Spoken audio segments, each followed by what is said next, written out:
가끔은 사는 게 고단하다고 느껴질 때가 있습니다. 열심히 해도 결과가 없고, 사람 마음은 자꾸 어긋나고, 왜 이렇게 모든 게 꼬일까 싶은 날들이 있지요. 부처님께서는 말씀하셨습니다. 괴로움은 그대를 해치러 오는 것이 아니라 깨달음을 일깨우러 오는 것이다. 상유따 니까야의 말씀입니다. 비가 내려야 메마른 땅이 숨을 쉬고 그 비가 스며들어야 새싹이 자랍니다. 지금의 어려움도 그와 같습니다. 겉으로는 버거워 보여도 그 속에서는 이미 마음이 단단해지고 있는 중입니다. 오늘은 부처님의 가르침 속에서 삶이 고단할 때 마음을 다스리는 네 가지 길을 함께 살펴보겠습니다. 첫째, 잃었다고 생각한 순간 길이 시작된다. 사막 한가운데를 한 상인이 걸어가고 있었습니다. 그의 낙타는 며칠 전 폭풍에 놀라 도망쳤고 남은 것은 바람에 뒤섞인 발자국뿐이었습니다. 해는 뜨겁게 내려쬐고 그는 지쳐 쓰러질 듯 발을 옮겼습니다. 모래 위로 비치는 햇살은 눈을 찔렀고 목은 말라붙어 숨조차 뜨겁게 나왔습니다. 나는 왜 이렇게 불행한 걸까? 낙타를 잃어버렸으니 이제 어떻게 해야 할지 모르겠어. 그의 목소리는 바람에 섞여 사라졌습니다. 그 한마디에는 두려움과 체념이 함께 섞여 있었습니다. 그때 멀리서 걸어오던 부처님 일행이 그를 발견했습니다. 부처님은 그 옆에 조용히 다가와 앉으셨습니다. 말없이 그를 바라보다가 잔잔한 목소리로 물으셨습니다. 그대는 지금 어디로 가고 있느냐? 상인은 고개를 숙였습니다. 부처님, 어디로 가야 할지 모르겠습니다. 낙타가 없으니 짐을 들고는 한 발짝도 못 가겠습니다. 아무리 생각해도 이제는 끝인 것 같습니다. 부처님은 잠시 그를 바라보다가 말씀하셨습니다. 그대는 낙타를 잃은 것이 아니라 이제 길을 스스로 걸을 수 있게 된 것이니라. 낙타가 있을 때는 편했겠지. 하지만 너무 익숙해서 그 길의 의미를 잊고 있었을 것이다. 낙타가 짐을 대신 지고 가니 그대는 그저 도착만을 생각했을 것이다. 이제는 느리더라도 한 걸음 한 걸음 그 의미를 다시 느낄 수 있지 않느냐. 편리함은 사라졌지만 그 자리에 깨달음이 자라고 있다. 상인은 멍하니 부처님을 바라봤습니다. 하지만 저는 너무 외롭습니다. 앞이 보이지 않으니 두렵습니다. 부처님은 잠시 하늘을 바라보셨습니다. 붉은 태양이 지평선 위에서 천천히 내려앉고 있었습니다. 길은 원래 혼자 걷는 것이다. 그대가 지금 외롭다고 느낀다면 그건 잘 가고 있다는 증거다. 사람은 혼자 있을 때 비로소 자기 마음의 소리를 듣게 된다. 그대가 두려움을 느끼는 그 자리, 그곳이 바로 깨달음이 피어나는 자리다. 무너진 것 같아도 그대는 여전히 서 있다. 그 사실을 잊지 마라. 상인은 눈을 감고 조용히 고개를 끄덕였습니다. 부처님, 저는 낙타가 떠난 걸 원망했지만 지금은 그 덕분에 제 힘으로 나아가는 법을 배우고 있는 것 같습니다. 부처님은 부드럽게 웃으셨습니다. 그렇다. 괴로움은 때로 우리를 길로 이끄는 손이다. 그대가 잃었다고 생각한 것이 사실은 새로운 시작을 데려온 것이지. 비가 내릴 땐 땅이 젖지만 그 젖은 땅에서만 꽃이 핀다. 고통은 그대의 뿌리를 깊게 하고 그 뿌리에서 지혜가 자라난다. 누구에게나 잃는 시기가 있습니다. 일이 막히고 관계가 틀어지고 내가 믿던 것들이 하나둘 떠나는 때가 있지요. 그럴 때 우리는 불행이라 생각하지만 그 시간은 사실 스스로 서는 법을 배우는 때입니다. 법구경에 이런 말씀이 있습니다. 타인에게 의지하면 흔들리고 자기 마음에 서면 흔들리지 않는다. 또 증이라 함경에는 이렇게 전합니다. 의지하던 것을 잃었을 때 그대는 비로소 자신을 본다. 잃는다는 건 끝이 아닙니다. 누군가나 무언가에 기대어 걷던 길이 멈추면 비로소 내 힘으로 걸을 수 있는 시간이 찾아옵니다. 그때 비로소 자신이 어떤 사람인지, 내가 진짜 가고 싶은 길이 어디인지 알게 되지요.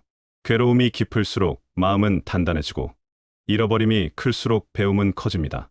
그러니 지금 당신이 겪는 멈춤은 끝이 아니라 새로 걷기 위한 준비일지도 모릅니다.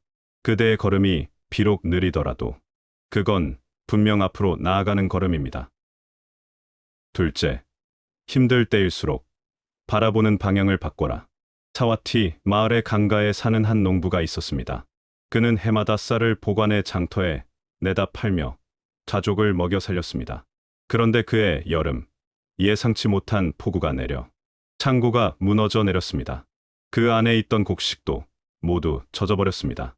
남자는 논둑에 앉아 한참을 울었습니다. 며칠 뒤 부처님 일행이 그 마을을 지나가셨습니다. 남자는 부처님을 붙잡고 말했습니다. 부처님, 며칠 전 폭우가 내려 창고가 다 무너졌습니다. 저는 죄가 많아 이런 벌을 받는 걸까요? 성실히 살았는데 왜 이런 일이 생긴 겁니까?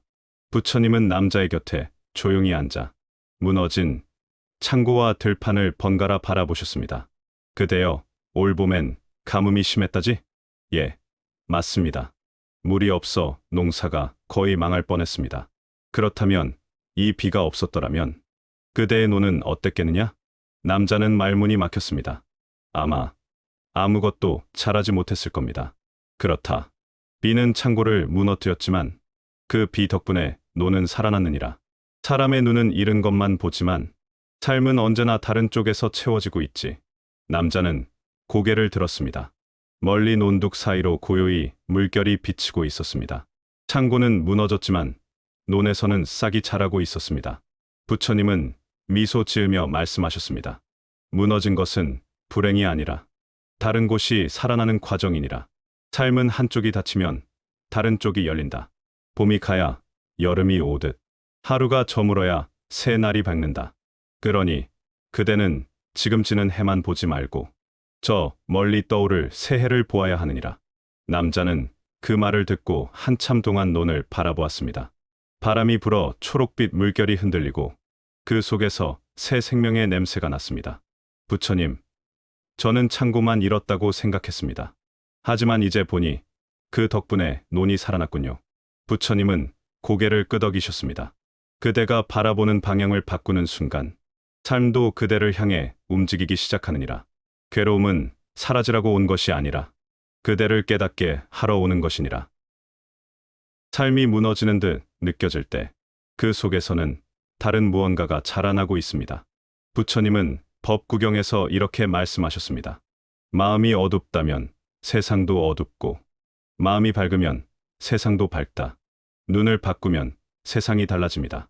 창고가 무너졌다고 해서 인생이 끝난 것이 아니라 그 자리에 새 희망이 자라나고 있을지도 모릅니다. 자반경에는 이런 말이 있습니다. 괴로움이 사라지기를 바라지 말고 그 괴로움을 통해 지혜를 구하라.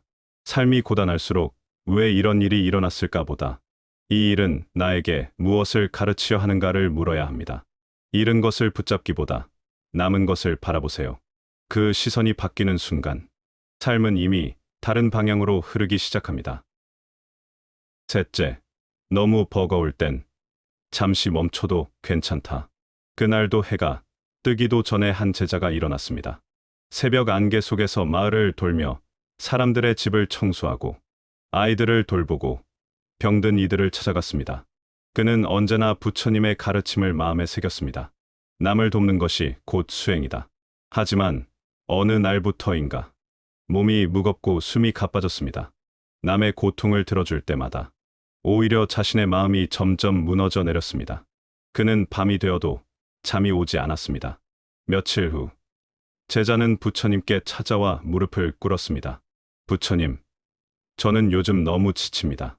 하루하루 열심히 살았는데 이젠 아무 의욕도 없습니다. 부처님은 조용히 제자를 바라보다가 그의 손에 난 굳은 살을 보셨습니다.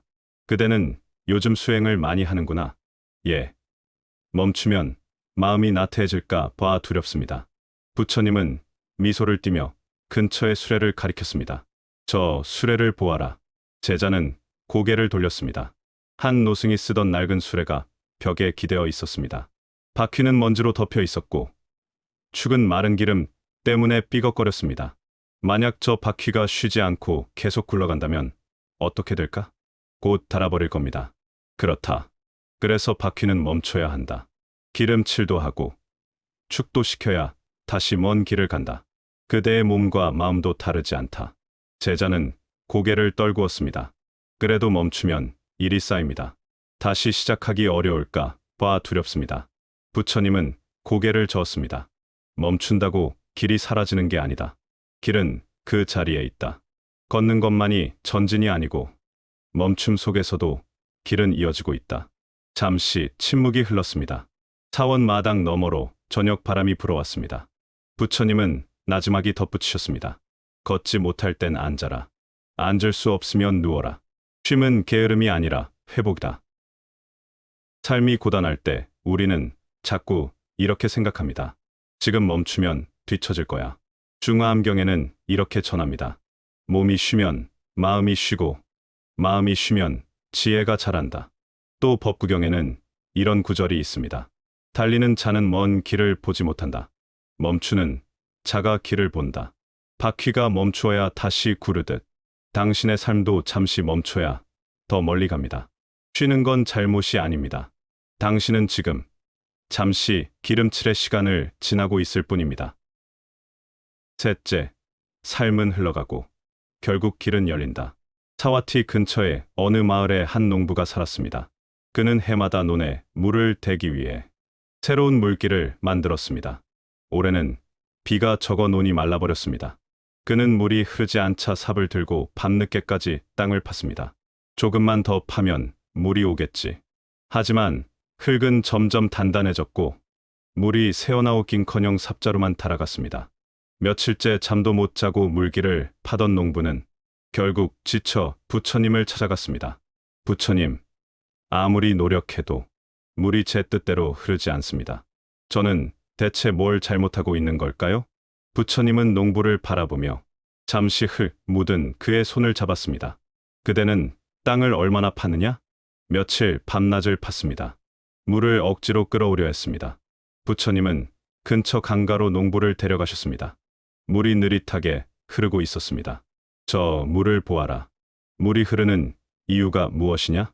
낮은 곳을 찾아 흘러가기 때문입니다. 그렇다. 물이 스스로 길을 내는 까닭은 억지로 방향을 바꾸지 않기 때문이다. 그저 낮은 곳으로 흘러가며 자신의 길을 만들어간다. 농부는 그 말을 듣고 고개를 숙였습니다. 하지만 전 늘 방향을 바꾸려 했습니다.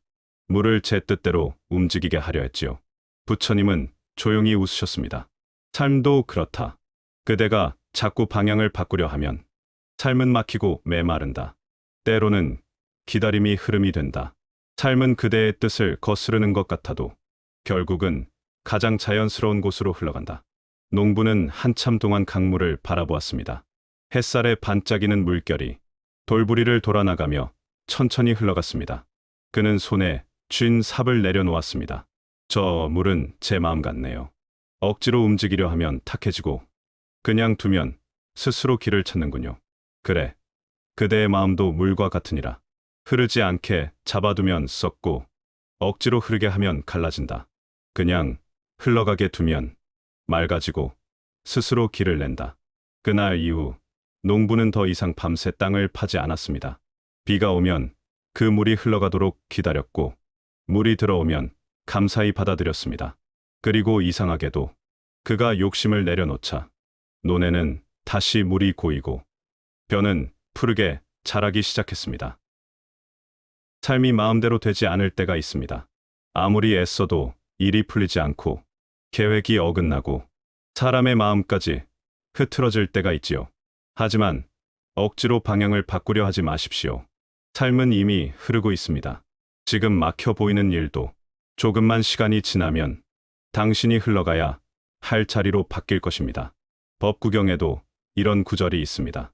성내는 자는 흐름을 거스르나 고요한 이는 강처럼 흘러간다. 삶은 우리가 푸는 것이 아니라 흐름이 스스로 푸는 것입니다.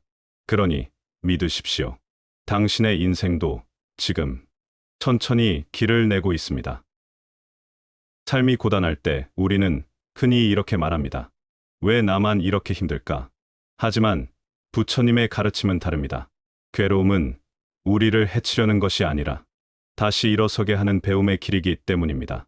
첫째, 잃었다고 생각한 순간 길이 시작됩니다.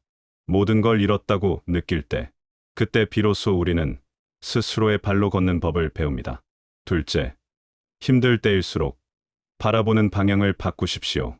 고단한 시절일수록 잃은 것을 보기보다 그로 인해 살아난 것을 보아야 합니다.